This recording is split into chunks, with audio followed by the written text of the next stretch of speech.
Hello everybody, it's a Gaming Gurney here, and today I will be continuing to play Conscience. If you haven't seen my previous video, I highly recommend that you do. Anyways, let's get straight into the video. Okay, so I want to see what happens when we move to the left instead of the right this time, so I'll be right back. Okay, so now let's turn left instead of right. Well duh, that's the way to my place. You follow the road for a few miles, eventually reaching a large familiar neon-lit building. No need to stay behind the bar, you're my guest. You watch as the party rages on throughout the night. The guests are wild and music is loud. So loud, in fact, that no one can hear the TV as newscaster reports the fatal car crash accident just down the road. You took a wrong turn, choosing fun over work. No matter, we cannot cry over spilled. There is no scarcity of biologicals who require our services, and you have options when it comes to the next assignment. Alright, so now let's try to do Octavia's thing again. This has allowed them to achieve many great feats. However, a sector of biologicals believe that the androids will use this freedom to wipe out and whatever. So I wonder what we're going to do now. The small coffee shop is increasingly crowded. No empty tables. Mind if I sit? Knock yourself out. What are you working on? I said you could sit, not talk. Sorry. There's a moment of silence. Stupid barista couldn't even get my order right. It's really busy in here. I'm sure it was a mistake. Oh, you're one of those people. What? Just if the baristas can't do their jobs, they're lucky they haven't been replaced with droids. This area doesn't have a lot of droids. Yeah, not yet. What's that mean? I work for Avitech. A new model of waterproof droids just came out. We're making an office there. Impressive. I know, right? The robotics team is hella impressive. Do droids do a lot of work in robotics? Surprisingly, no. My friend Isabella, she's a biological. She says there's only one droid on our own team. Wow. I know, right? After RS-57, everyone assumes droids love making more of themselves, but I guess not. So, how'd you get into droid manufacturing? Oh, I'm not in that department. I actually work in medical devices. Really? Yeah, I'm just trying to make less expensive alternatives to current CSI prevention.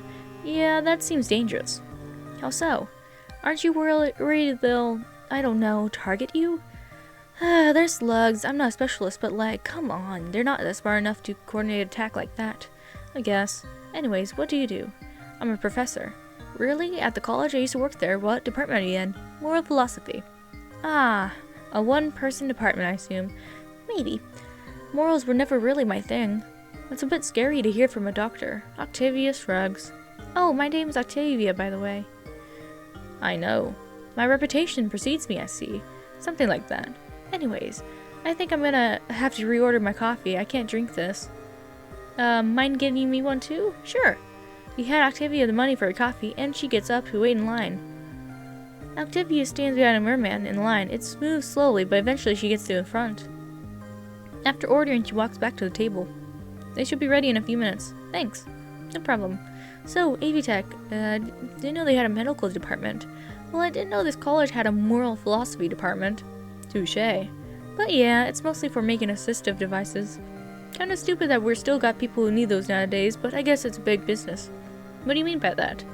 Just like, okay, so now your legs don't work, gotcha. But why would you use a wheelchair or crutches when you could just, I don't know, get robotic legs? I'm sure plenty of people get around with prosthetics. Well, not enough. Like I said, assistive devices are a big business. Not everyone can afford robot legs.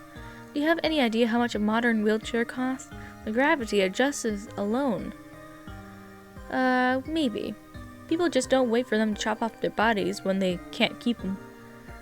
Some people don't want to chop off their bodies when they could just keep them. I guess. Just seems wrong to be emotionally attached to something that's broken. What about that merman? What? The guy in front of you in line. He was using a wheelchair. That's different. His issue isn't that his legs don't work, it's that he got a tail instead of legs. So why don't you replace the tail with robot legs? That's why he doesn't need a wheelchair when he's out of the water. Because he's fine when he's in the water. Why would he need to alter his body just to better fit one mode of transportation? You look at her with a raised eyebrow. Touché. You can call as the barista announces Octavia's order. She gets up and sets the drink down. You take a sip. They got it wrong again. I'm calling one of them over here. She raises her hand and aggressively flags over barista. Yes, is everything okay? No, I've gotten the wrong order twice now. Oh, I'm sorry to hear that. We'll get you a replacement right away. What was your order? Antimatter, plain. She pronounces it like she expects the barista to mishear her. I'll get that to you right away, ma'am. You better. That last part was under Octavia's breath, but by the way the barista walked away, you could assume she heard it. Poor doctor, you really aren't much of a people person. Most people aren't. That seems like it would make your job more difficult. How so? You know, you're supposed to help people. How are you supposed to do that if you don't even like the people you're helping? I like the concept of people, just don't like them interacting with them. Whatever you say. You're pretty judgmental for Mrs. Morality. Moral philosophy is filled with overly judgmental people. I guess that makes sense. How else are you supposed to pretend you're better than the rest of us? Exactly. She laughs. You're also pretty funny. Why, thank you. Ignore. I don't know why. Why did you? Ugh, I hate people like you. She takes an angry sip of her drink. And I hate this drink. That's it. I'm getting up and ordering another. And when it's made, I will be finding a different place to sit. Dang, man. Okay. Octavia gets up and leaves. Maybe be a little less, psychoanalytical. I mean, I didn't mean to. Can I go back? Probably not. Yeah, we don't have any saves. You don't appear to be succeeding. Are you certain you can handle your next assignment? Yes. Well, I admire your confidence, though I must warn you, this assignment is difficult. And the street rat trying to clean up their act. Good luck. We'll try to actually maybe ask about what they're doing this time. Okay? And yes, we already read that. Silent. Snap back, man. I need you with me. Okay, sorry. It's fine. Just, like, head in the game, okay? Got it. Okay, man. Remember the plan? No? Well, at least you're honest. I go around the corner and you take out the main guard. You enter through the vent on the roof and unlock the doors from the inside. Okay, got it? Got it. Coliope disappears around the corner, leaving you alone. So I follow them then. She looks back at you confused, but before they say anything, oh, I was supposed to get in there anyways. Okay, whatever. You both around the corner. Face to face with a burly security guard. What are you? Before the guard can finish her sentence, Coliope hits her over the head with one of their crutches. He falls into the ground, unconscious. Break the door. What? Well, unlocking it from the inside would have been less conspicuous, but someone did understand the plan. You look around, trying to think of anything to do. You found a brick. Following orders, you chuck it through the glass door. A high-pitched alarm rings from the building. Great. Now we have a time limit. Coliope breaks away the rest of the glass and walks through the door. You follow them through a fancy entryway. The place looks somewhere between a museum and a bank. Without missing a beat, Coliope goes around the corner and through the back door on the left. You both speed walk down the long hallway of a silver pillar. Coliope stops abruptly in front of a red door. Well, the alarms are already going, so they slam their body into the door repeatedly until the hinges give. She's really strong. The door is filled with silver and artifacts, protected by a set of lasers. Coliope looks at you expectantly. Do it. You slide across the floor, stopping in front of a pedestal holding up a deep magenta crystal. You grab it without hesitation. Great, now let's get out of here. You follow them back through the hallway, and they turn down a small corridor and out the emergency exit. As you escape, you look behind you. Red and blue shine through the cityscape. Once you're far enough away, you and Coliope stop. Their chest heaves as they catch their breath. You still got it? You hold up the gem. Good. They collapse. Okay, I'm gonna see if there's anything else different when it comes up, so I'll be back. What are you doing? Checking up on you. I mean, that woman is there. She's being so nice and you're sitting there acting like it's okay. I'm sorry? No, because you're a thief. We're running from the enforcers. Our very presence here puts her in danger. It's all your idea to come here. I thought that you would meet her and hear her story, and realize that there are people in the world, circumstances that who still manage to live honest lives. I thought you'd feel bad about being a smuggler and repent. What the heck are you talking about, dude? You brought me here to use this woman's life as some sort of poverty? What is wrong with you? What is wrong with you? lack of empathy, self-centeredness, NPC syndrome, severe mood swings, and violent tendencies, to name a few. But at least I'm not a condescending bee trying to teach someone a life lesson they didn't ask for. The biologicals are so picky. Got too hard on them and they'll get defensive. But treat them too kindly and they'll avoid their problems forever. They need a bad trip, just awful enough that they rethink their life, but not bad enough that they go that. A balance what you have failed to achieve here. 0 for 3. You're really quite a failure. If they were in afterlife, you would probably have gotten all those poor people sent to hell. I suppose then it might be some solace to know that there isn't one, at least not to our knowledge. So your failures didn't actually matter. I mean, technically you still succeeded. You distracted them long enough for the infection to take hold, and that's really all that needed from you. Oh yes, we tend to keep that little part a secret from the consciences. Otherwise, they tend to try and tell the biologicals, try to get them to escape. That's the issue with morality. It doesn't understand extenuating circumstances. Obviously, this is just between us. I'll be resetting you after this conversation. Nothing personal. You're just a bit bad at your job. Oh, I guess that's the hive mind then. Cool. I mean, if you want to skip, don't use me as an excuse. Hey, I'm not trying to skip. I'm just, for a second, Xeno pauses thinking. Or maybe I am. Why? I don't know, man. I'm having fun hanging out with you, which is wild, because you're kind of a major buzzkill. I guess it couldn't hurt. Yes! Xeno drives you both to an ice cream shop on the edge of Old Town. You watch as they happily sign an autograph for the cashier. Don't you have an assistant? What flavor did you get? Oh, lychee. It's an old earth berry. Is it good? Of course it is. Why else would I get it? They go silent for a second, staring absent-mindedly at their ice cream. Thanks for hanging out with me. I mean, I wasn't lying about needing a bodyguard. But in all honesty, I kinda just wanted to get to know you better. Aww, he's blushing.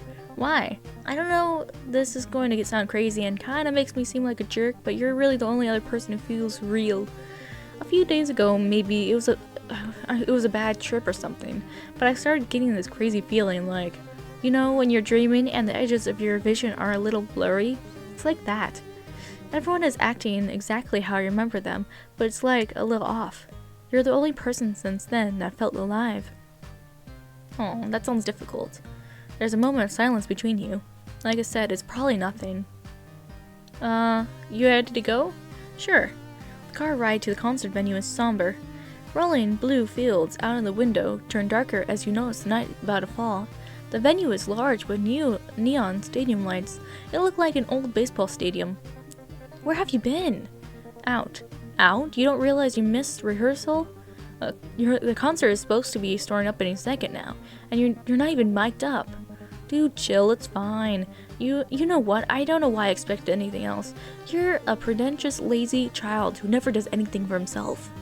I'm a pretentious, lazy child that never does anything for himself? And for your reference, I'm older than you. Then start acting like it. Get backstage, now. Xena walks away towards the back entrance where some much more professional-looking bodyguards let them in. The android directs her attention to you. And you. Not Xeno's usual type. Do you have a ticket? Xeno never actually gave you the backstage pass they promised you. They may have meant to before they were interrupted. I don't need one. Oh, honey, I don't know what Xeno told you, but I don't care if you're his girlfriend or whatever. No ticket, no entry. I'm their bodyguard, not their friend. Oh, really? Well, the venue's got its own, more suitable security, so consider yourself dismissed. The android walks away, though the same door Xeno went through. You just stand there. The parking lot begins filling with cars, some of which look a lot like Xeno's. Fans, mostly adolescent girls, pile out of them, sometimes accompanied by guardians as they excitedly make their way into the venue. We do not have time for you to wait. No matter, we cannot cry over spilled, There is no scarcity of biological who required our services, and so you have options when it comes to the next assignment. Yep, let's try Octavia's again. You said something bad. And now you're trying to backpedal. Or maybe... But I'm not ableist. I just think the world would be better if disabled people weren't disabled anymore. I'm sure any one of them would agree. It's not like there's any benefit of being chronically ill or having legs that don't work. Maybe, but the only way to heal all disabled people would be to eliminate people entirely. No one non-disabled, the more accurate term would be pre-disabled. As long as people exist, so will disabled people. It's a fact of life. And acting like they're just some burden we have to evolve away from is just making things harder for everyone. Well, if we could eliminate people entirely, just transfer our consciousnesses into droids and create a perfectly efficient system. Consciousness transfer already exists, doesn't it? Yeah, in its early phases, that's one of the things Avitech is forefronting. Then why don't you do it? Transfer, I mean. Well, there's nothing wrong with my body. Maybe disabled people think the same thing. They just don't want to give up their bodies just to be more efficient. But I'm not disabled. Compared to androids, you are. You get tired from running for too long. You are much harder to repair when broken. You need to consume biomatter in order to exist. Fair point. So why haven't you transferred? She sits, looking at her drink, thinking. Because your body is a part of you. It's your heritage, your culture, your history. To get rid of that all would mean an awful sacrifice to make for the sake of efficiency. You seem really into this stuff. What are you? The moral philosophy professor. Oh, really? Yes, you nod. Down at the college, right? You nod again.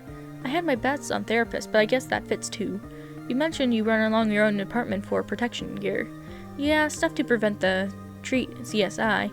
Seems like a dangerous job.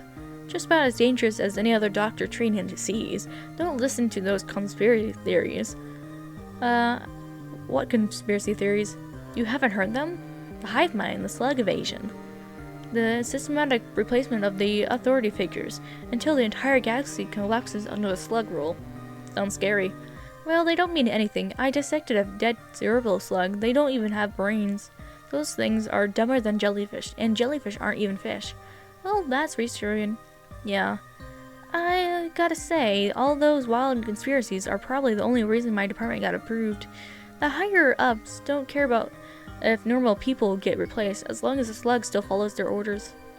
But the idea of a rebellion of any kind, that gets them scared. Why do you care? Even if we did all transfer to droids, we still have our minds, our personalities, our thoughts, our memories.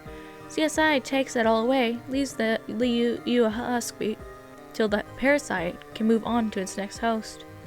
But if the slugs could replace us, if they were smart enough, efficient enough, wouldn't they deserve it? Or, Mr. Moore of Philosophy, you sure don't seem to care much about the right of life. And you do. Living, sentient beings deserve all at the very least to live and to not be killed. They also deserve stuff like kindness and the right to pursue happiness. But that stuff only applies if you're still alive. Even if they have flaws or aren't at their most efficient form. You already won that argument. There's a pause. Your drink's gotten cold.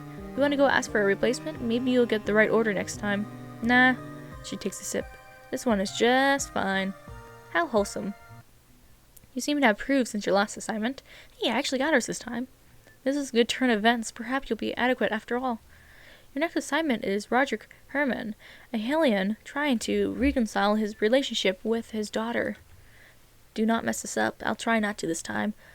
Fun fact, the term artificial planets have been suggested for the Evolve RS, but has not been universally adopted. With his daughter. So I gotta convince the Hellion. Okay, so I'll try finish up sending snacks. I'll try not to get the bot to do an argument. There's no two other attendees, a Scorcher and an android. They're making a remarkable attempt. Yeah, I already said all this. What did you do to cope with that feeling? Drank. You nod sadly. I didn't do anything crazy or something. I don't think. My manufacturers would have mentioned it, so I'm pretty sure I just blacked out in the corner. There are certainly worse things to do while drunk. Kellen smiles. Yeah. There's a moment of silence. So, Roderick, what have brought you here today? He clears his throat. I have been doing good the last few weeks, you know, but I relapsed last night. Was there any particular event that set you off? My daughter's getting married today. Wait to bury the lead dude. Theo shoots a silver warning a glare as she leans back into her seat submissively. Why aren't you there? I wasn't invited. Wow. We aren't on the best terms. He laughs to himself slightly. I considered getting blackout drunk and crashing the wedding, but I did the responsible thing, came here instead. Well, we're all very glad you're here with us today. It just makes you think, you know, how much you have to... Okay, if as a father, their own kid did not even speak for you. At first, I wanted to blame her, say she was ungrateful, that I deserved a relationship with her. Didn't matter if I disagreed with her lifestyle choices. But it's been a few years now, and all I want is to be the kind of father she wants to talk to again. You can do it. Exactly, I'm sure one day she'll forgive you. I mean, she's your daughter after all. As Roderick smiles at Theo, you hear Colin whisper something under his breath. I wouldn't count on it. These biologicals are so picky. I guess I should say the other one. Defensive. Can only avoid their problems forever. Oh yeah, avoidance. Okay. As they go, yep. It's okay. We already solved that. Let's just see. Eat the lunch I packed. You both sat down at a table in the corner and cafeteria. You rifle through your backpack and pull out an empty lunchbox. Oh, speaking of flora and fauna, what species are you? I haven't seen anyone like you before. Kind of rude to ask. Oh, I'm sorry, I didn't realize. It's fine. Why aren't you eating? I don't eat. Oh, okay. So, Pearson's Venus firefly, PVV for short, it's native to the human jungle regions that make up most of the sector, and its diet consists of mainly of young, medium-sized creatures. According to the syllabus, we need to make a model or diagram included with our trifold. Let's go with this one this time. You good at trapping? What? A live specimen would be more impressive than a model. Did you listen to anything I just said? Yeah, a giant firefly native to most of the planet. Should be easy to find.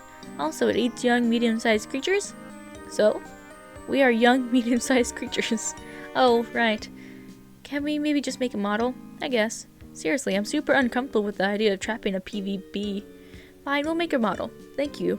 We can meet up at my dorm after school. We are waiting outside Kavi's dorm when final bell rings. She looks surprised to see you. Oh, hey. Hi. I was worried you wouldn't show, since I forgot to tell you the room was mine. I already knew. You what? Awaken. I knew because this isn't real. None of it is. You're kinda scaring me. We have to go. Now. Oh, maybe we'll save her. I don't know what kind of cruel joke this is, but I need you to stop. This isn't a joke. You reach your hand out to her, but she backs away, scared and confused. Kavi quickly runs into her room. You can hear soft sobs on the other side of the room. You don't appear to be succeeding. Are you certain you can handle this assignment? Yes. Okay, so now let's climb onto the roof. And then we're gonna, instead of go to the vault, we go to the front room and lock the door. You crawl on your way through the vents. Then right, and then up again until you make your way to the entrance room. It is something between a hotel and a bank, and its fanciness. Coliope waves at you through the glass doors. A guard lays knockout beside them. You unlock the door, finds it from the inside. Good work, dude. You can follow Coliope as they go around the desk and through the left door. Down the hallway is a bright red door. You try to handle. It's locked. Coliope smiles and holds out some keys they must have taken off the guard. They open the door. You enter the beautiful silver room filled with valuables. Coliope walks across it carefully, coming up to a pedestal with a deep magenta crystal on top. They take the crystal and, in the same motion, replace it with a stone of approximately the same size and weight. They pause for a moment, waiting. Nothing. They smile and gesture you to walk and follow them. You go back into a hallway, but they take a different turn, down a smaller corridor, out to the emergency exit. yes. They check their phone. Perfect, our buyer is ready at rendezvous. You follow them down more alleyways until you come to a dead end. Your buyer steps out of the shadows. Do you have it? They toss the crystal to him. Went off without a hitch. Still don't know how or why you couldn't just do it yourself, though. Trying to stay out of the limelight for a bit. Coliope shrugs. Whatever you say, dude. He pulls out the blue cards from his pocket. 5,000 credits each, as promised. Still have no idea what that thing is worth so much. It's the next big thing since the Triumph crystal. Guess you're headed to the RS-57 then. Yeah, why? Need a ride? LS9 is cool and all, but freezing temps and total sharing governments are my idea of a good time. The buyer picks up a stone and scratches a set of coordinates onto it. We leave at 7. Thanks. With that, he disappears back into the shadows. As soon as he's gone, the Coliope fades and they lean against a nearby wall for support. What's wrong?